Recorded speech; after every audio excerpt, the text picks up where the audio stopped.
So imagine you are pushing a configuration update to, I don't know, maybe 500 switches across your global data centers. Which is pretty much a standard Tuesday for a lot of engineers nowadays. Right, exactly. And in the old days, if you made a typo on the command line, you broke one switch. Maybe you brought down a single rack. Yeah, it was bad, but it was contained. Exactly. But today, if you make a typo in an automation script, you can break your entire global network in about, well, 3 seconds flat. Yeah, the blast radius of modern network automation is just massive. It really is.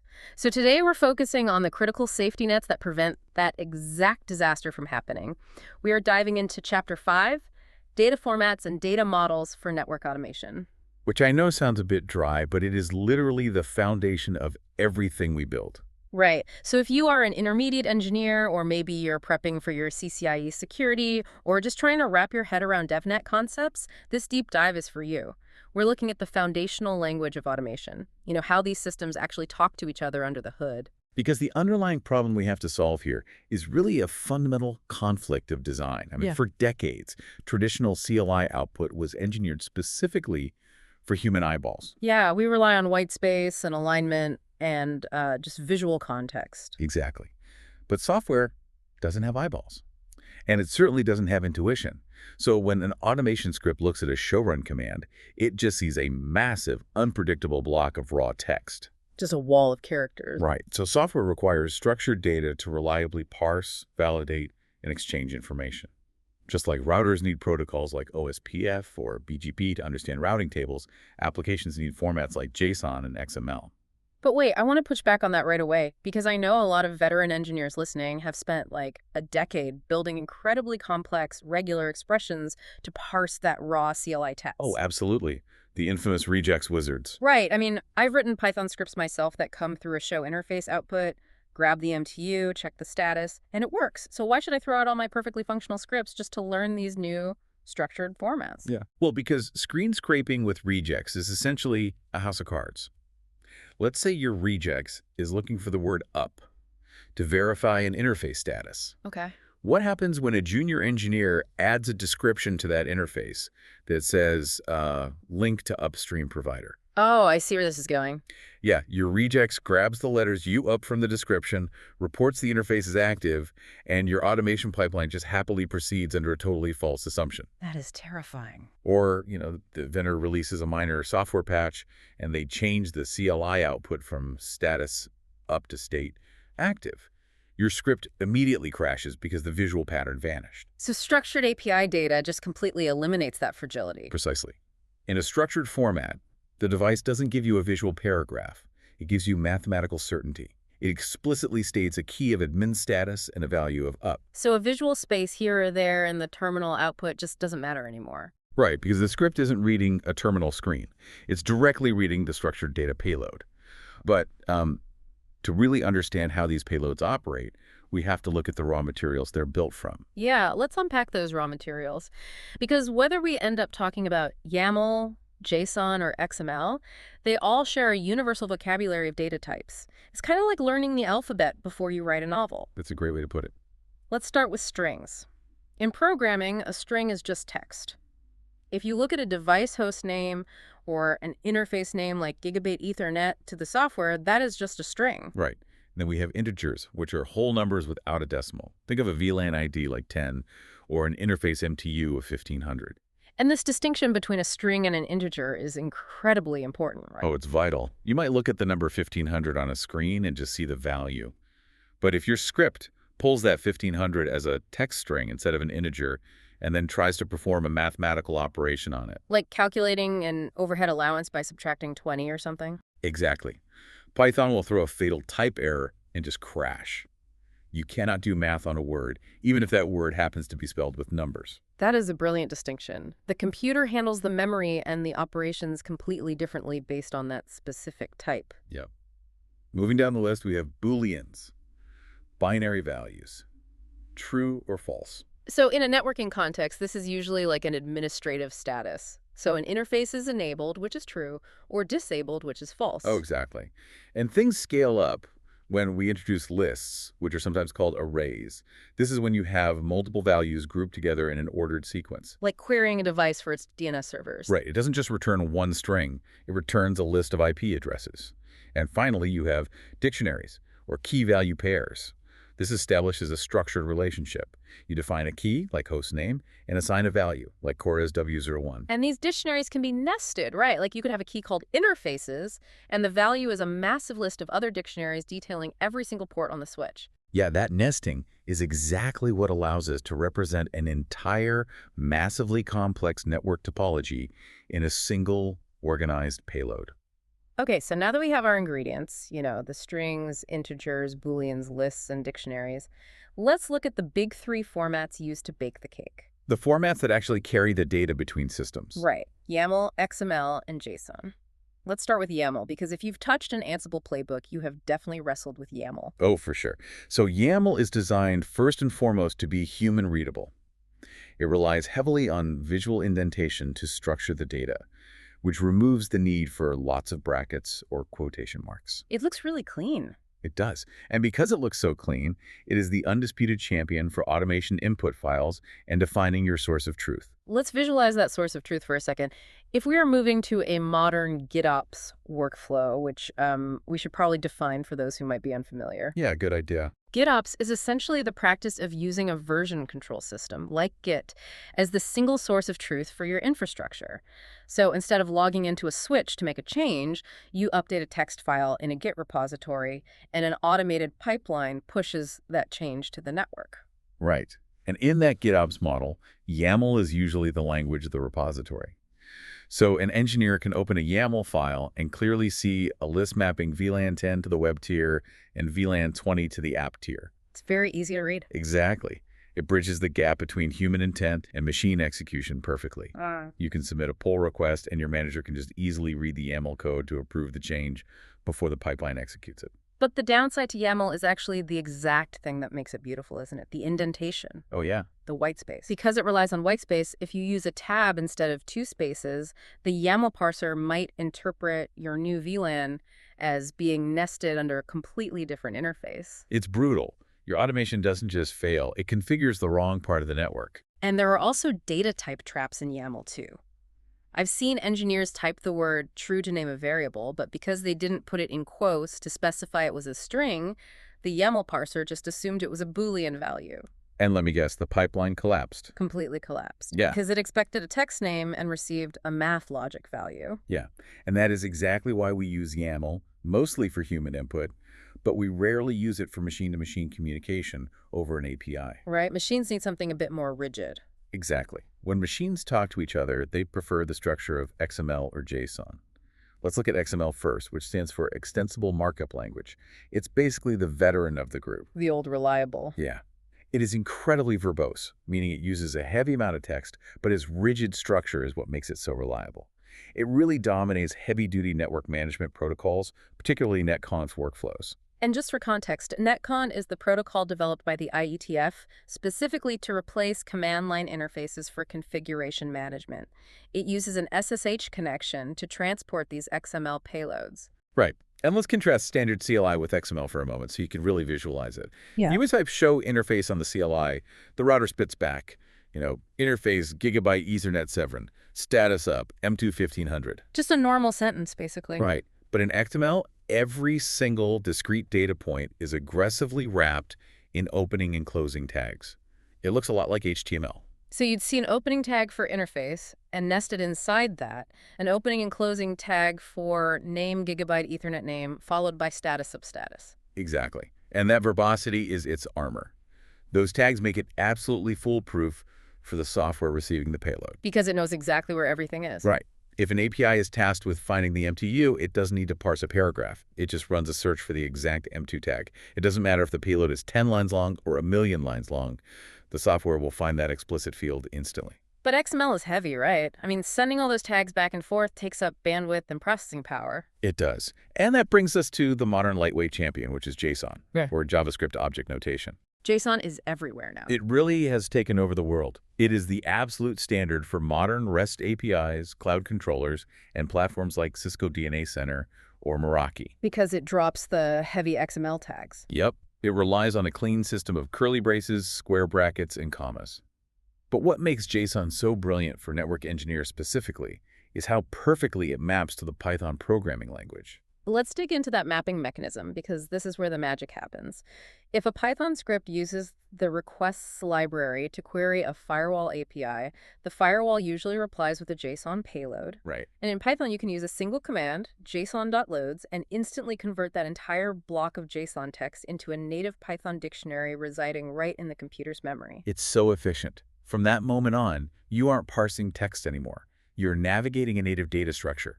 You can iterate through lists of interfaces, pull out specific IP addresses, and manipulate the data using standard Python logic. It creates a completely seamless flow. The script pulls JSON from the network, manipulates it as a Python dictionary, converts it back to JSON, and then pushes it out to another system. It really does. However, this is where engineers often make a critical architectural mistake. Oh, what's that? Well, a lot of beginners look at YAML, XML, and JSON, and they assume they're all just different aesthetic choices for the same task, that they're fundamentally the same thing. Ah, yeah. Context dictates the format. Exactly. You wouldn't use YAML to send a payload to a REST API that strictly expects JSON. The REST API wouldn't even know how to parse the indentation. Right, and by the same token, you wouldn't ask a human engineer to manually type out thousands of lines of verbose XML tags just to document an IP schema. No, they would quit. You match the format to the consumer.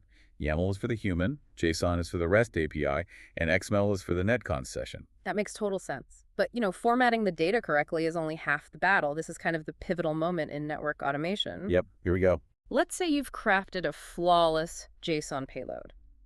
The curly braces match, the commas are perfect, the strings are quoted. The format is totally valid. But what happens if the payload sets the MTU value to 2 million? Or attempts to assign a VLAN ID of 5,000? Well, the format is completely legal, but the network configuration is impossible. The router will reject it, or worse, try to apply it and crash. Because the format only dictates how the data is written. It doesn't care about the reality of networking. Exactly, and that is why we need data models. The format carries the data, but the data model defines what that data is actually allowed to look like. So how do we enforce those models? We use schemas. Think of a schema as a bouncer at the door of your network device. For XML, we use XSD, which is XML schema definition, and for JSON, we use JSON schema. So they check the ID, basically. Right. Before your automation script is allowed to push that JSON payload to the production router, it has to hand the payload to the schema for validation. The schema inspects the data and asks, is the MTU an integer? Is the interface status explicitly the word up or down? And if you try to pass an MTU of 2 million, the schema bounces the payload before it ever reaches the network. Which naturally leads us to the heavyweight champion of network modeling, which is Yang. Oh, Yang is incredible. Yeah. While XSD and JSON schema are general-purpose tools used by software developers everywhere, Yang was engineered by the IETF, specifically for the network. It sets the absolute laws of physics for the device. Exactly. A Yang model dictates the boundaries of reality. It states definitively that a VLAN ID must be an integer, and not just any integer. Yeah. It must be between 1 and 4094. Wow, so it's very specific. Highly specific. Mm-hmm. It dictates that a host name must be a string of characters. You cannot send the word enabled if the Yang model specifically demands the string up. Okay, let me try to clarify the relationship between JSON, XML, and Yang for listeners with a quick analogy. Go for it. Let's say you're running a logistics company. JSON and XML are the delivery trucks. They are just the vehicles that physically transport the boxes from the warehouse to the destination. Okay, I like it. But Yang is the strict inspector standing on the loading dock with a clipboard. Yang checks the manifest. It makes sure you didn't pack a VLAN of 5,000 inside a box labeled VLANs. But Yang itself does not transport anything. It is purely the rulebook. That is a perfect analogy. Yang models the data, but it does not transport it. And the true power of Yang really becomes apparent when we look at OpenConfig. Because historically, automation was a multi-vendor nightmare. An absolute nightmare. Yeah. Every vendor had their own proprietary data model. Yep. You had to write one Python script to configure a Cisco switch, a completely different script for a Palo Alto firewall, and a third script for an Arista router. It was essentially vendor lock-in at the API level. Exactly. But OpenConfig shattered that. OpenConfig is an initiative led by massive network operators like Google to create standard vendor-neutral Yang models. So how does that change the workflow? Now, you can build a single JSON payload, based on an OpenConfig Yang model to define a VLAN. And you can take that exact same payload and send it to a Cisco Nexus, a Palo Alto, or an Arista device. Wait, really? Even though the underlying operating systems handle VLANs in fundamentally different ways, how does the device actually translate that generic model into its proprietary code? Well, the heavy lifting is done at the OS level on the device itself. For example, our sources note that Palo Alto's PAN-OS considers all physical interfaces as trunk interfaces by default when using OpenConfig. Oh, interesting. Yeah, it automatically maps them to a default Layer 2 security zone just to make the generic model work. And what about Cisco? Cisco Nexus switches require you to install specific platform packages, like the MTX Infra RPM, which acts as a translator between the OpenConfig Yang model and the native Cisco code.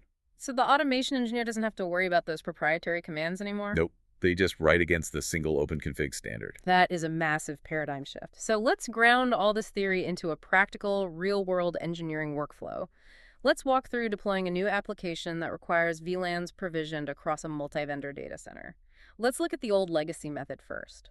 Okay, so in the legacy method, an engineer opens multiple SSH terminal windows. They manually log into each device, they type the commands. And because they're tired or distracted, mistakes inevitably happen. Of course. They give a VLAN inconsistent names across different switches, they forget to commit the config on one firewall, or they accidentally typo VLAN 50 instead of 500. And the result is an asymmetrical network, application routing fails, and the team spends 3 hours running packet captures just to find a typo. Exactly, it's a waste of time. So now let's run that exact same scenario through an automated GitOps pipeline using everything we've talked about today. All right, in the automated flow, the engineer never touches a switch CLI. The intended state of the network is stored in a Git repository using a human-friendly YAML file. The engineer updates that YAML file, adding the new VLAN. They commit the code. And that commit triggers the CI/CD pipeline. Yep. The automation engine, which might be written in Python or running on a platform like Ansible, wakes up. It reads the YAML file, it sees the human intent, and it translates that intent into a highly structured JSON or XML payload. So the delivery truck is loaded. Exactly. But before it drives to the network, the pipeline validates that JSON payload against the OpenConfig Yang model. The schema checks the math, verifies the data types, and confirms the VLAN ID is valid. And once it passes inspection, The pipeline pushes the payload down to the network devices using an API protocol like RESTConf or netconf. that is incredible. So YAML captures the human intent. Python provides the automation engine. JSON or XML acts as the transport vehicle. And Yang is the rigid rulebook ensuring the payload is safe. It really is an incredibly elegant architecture. It really is. But it requires a fundamental shift in how we troubleshoot. As Well, when an automated workflow like this breaks, the instinctive reaction of a network engineer is to reach for their traditional tool belt. They start pinging interfaces, running traceroute, checking OSPF neighbor adjacencies, or looking for asymmetric routing. Right, because you're trying to solve a network problem, but the network is probably fine. Exactly. In automation, the failure is almost always a data error. If your automation pipeline halts, your first step shouldn't be checking routing tables, it should be checking your payload. Like checking if a junior engineer used a tab instead of spaces in the YAML file. Yes. Or is there a missing comma breaking the JSON syntax? Did someone pass a string of text when the API expected an integer for the MTU? Or does the payload simply violate the Yang model constraints? So you are basically debugging data structures, not packet flows. Precisely. Let's summarize the critical traps engineers need to avoid as they transition into this automation mindset. Number 1, parsing raw CLI text. If a structured API is available, never rely on screen scraping. It is just way too fragile. Number 2, using the wrong format for the job. Don't send a human-readable YAML file directly to a REST API that expects JSON.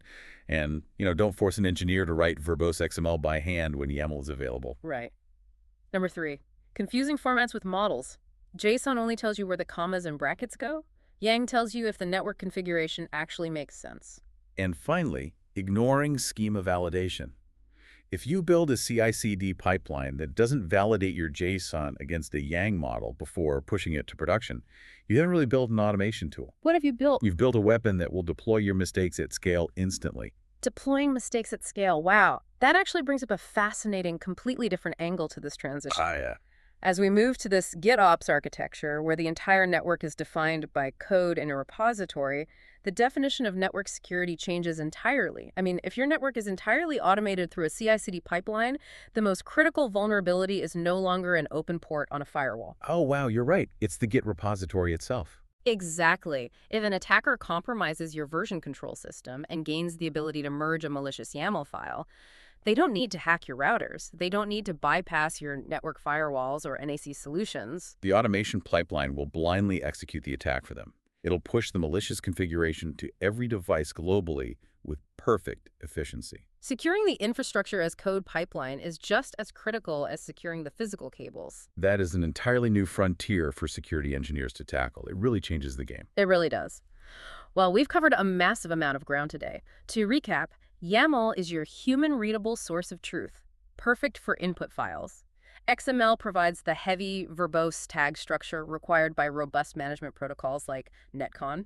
And JSON is the lightweight, universal standard dominating modern REST APIs, mapping seamlessly to languages like Python. And through it all, XSD, JSON schemas, and Yang act as the ultimate authorities, validating the structure and meaning of your data to keep the network safe. The modern network engineer really has to be fluent in all of them to succeed.